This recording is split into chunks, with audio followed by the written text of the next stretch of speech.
an infomercial for the book. If you want to lose weight and you live this crazy old secret, buy my book. So a little bit of background, because otherwise the story won't make sense. The story itself is about 25 minutes to read, and we're all going to die, and you haven't got time for that. So I'm going to 5 minutes, which would be cool. So this is a book of short stories about my university experiences. This particular one is about the night I met one of my best friends, who in this collection is called Harry, and I went on to be his best man at his wedding. So I sort of documented that. So on this particular night, it was Halloween, he was a vampire, our friend Jay was a vampire, and I was Spider-Man. So not just sort of like adult Spider-Man, I've been to Woolworths and got an 8 to 10 year olds Halloween costume. I'm like 6 foot tall, 8 to 10 year olds Halloween costumes don't fit particularly well, only 6 foot tall. But this is what happened when that happened. Okay. A black vampire, a white vampire, and Spider-Man walk into a bar. It sounds like a good setup for a joke. The only joke was the amount of tequila they made me drink. It gave me the idea I was a terrific dancer, something almost anyone, including myself, could tell you is definitely not the case. I can barely walk down a set of stairs without fucking it up, let alone move like Jagger. I truly went wild that night. With my mask on, I was sure everyone would just approve of me and want to dance with Spider-Man. I thought they would gather around me for group photos and then we could all dance like robots from 1984 together. It turned out while they found it mildly amusing, there is something very disconcerting and sinister about someone dancing too close to you, wearing what would best be described as a child's gymnastics costume. Before long, I found the only person who would dance with me was the girl painted up as the Incredible Hulk. By day, she went by the name Kerry. Looking back on that evening with the wonderful power of hindsight, it does seem a little bit weird for a number of reasons. The first is, why would any level-headed young lady dress up as the Hulk? A character who is neither a sexy witch nor a slutty cat. The second is, why would said girl choose to dance with a boy squeezed into a children's Halloween costume? I assume you've come to the same conclusion I have since. She must be in some way unstable. What an onlooker like Harry saw was Spider-Man and the Incredible Hulk entering into some kind of primal dance, circling one another, arms raised like crab's claws, legs stretched wide like rugby aces.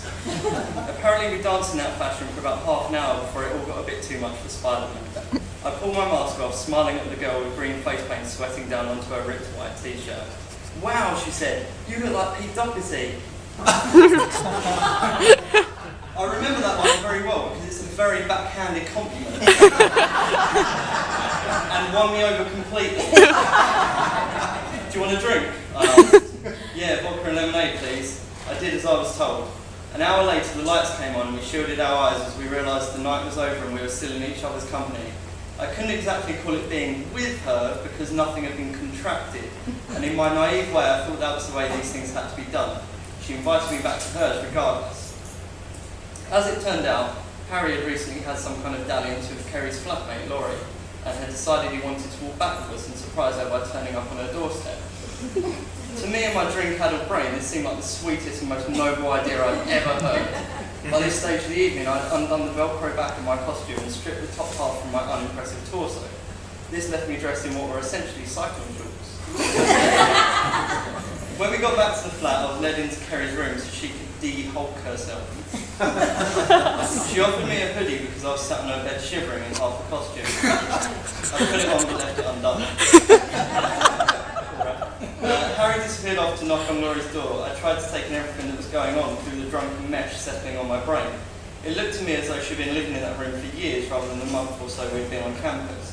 There were stacks of magazines on music, nursing, which was her chosen area of study, and fashion. There were DVDs collected along the full lengths of the shelves. There were layers of posters on the walls. Even the curtains looked different to the ones supplied as standard. It looked more like a bedroom than a dorm room. While I had been passing judgment over her room, Kerry had been using up a whole pack of face wipes getting the green paint off her skin. It was the first time I'd fully seen her face properly, and despite the slightly ill hue it maintained, it wasn't an unpretty face to look at. At that stage of my life, I kissed a total of 5 girls, and was very much of the belief that somewhere out there was that special someone who would complete my life in every single way possible. I thought that person was the other half of me somehow. We could go together and just be a complete little jigsaw. I would never want for anything else, and our love alone would finance the rest of our lives. In that moment, I realised Kerry wasn't the yin to my yang. But in my drunken way, it didn't seem to matter. I wanted to feel wanted, and the way she looked at me was what I would now call greed or lust.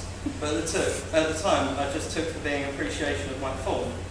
I was a double underlined virgin at that point. That's also an important item to note, as it makes the way I went about things in general seem a lot more reasonable. The insane panic you somehow owe everyone you ever have sex with something, as though it means you are bound together in the way when dogs fuck, the male will turn and lock in his partner to ensure no other male can ruin the good times by asserting their dominance. That is what I thought of sex, as though this terrifying, all-encompassing thing it felt like everyone else was enjoying, and meanwhile I was terrified of. It's the stuff of 17 or Sugar magazine, but isn't something teenage boys feel willing to discuss. It felt as though everyone else was indulging in it though. As I tried to establish exactly what I was going to do, and how I was going to explain how I felt about the situation, and how my own insecurities might stop me from being at the top of my game, I wasn't quite sure about this, and did she believe in soulmates, and if she did, would it not be better for us to just wait for them? As I was weighing up all these Kerry walked over, pushed me down on the bed, and somewhat sexily, somewhat drunkenly, fell on top of me. Thank you.